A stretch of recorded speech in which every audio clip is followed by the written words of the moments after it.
Падыша болгончо адам бол. Илгери бир адамдын жалгыз уулу болуптур.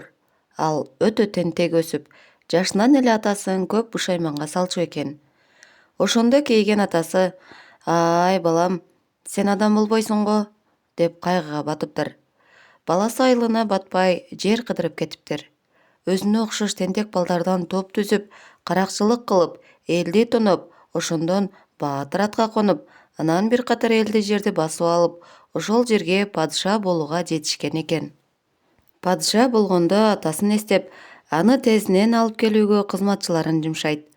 Иштин жайын билбеген кызматчылары абышканы издеп жөнөшөт. Бир кичинекей айылдан бөжөйүп карыган абышканы табышат да демитип шаштырышат. Абышка, алдыбызга түш, сени падыша тезинен алып келсин деди, дейт. Падыша да жумушу жоктугун айтып, мендей карыган чалдын ага эмне кереги бар деп көнбөйт. Бирок бири колунан байлап, бири артынан айдап, кызматчылар падышанын айтканын аткарып, карыган абышканы уулунун алдына дегдеңдетип алып келишет. Ошондо атасын карап, падыша уулу учурашып да койбостон: "Ата, мен бала кезимде сен адам болбойсуң дечү элең. Мына мен падыша болдум", дейт мактаныч менен. Анда атасы уулуна каба болуп: "Балам, мен сени падыша болсо экен деп тиленген эмес элем. Адам болсо экен деп тиледим эле.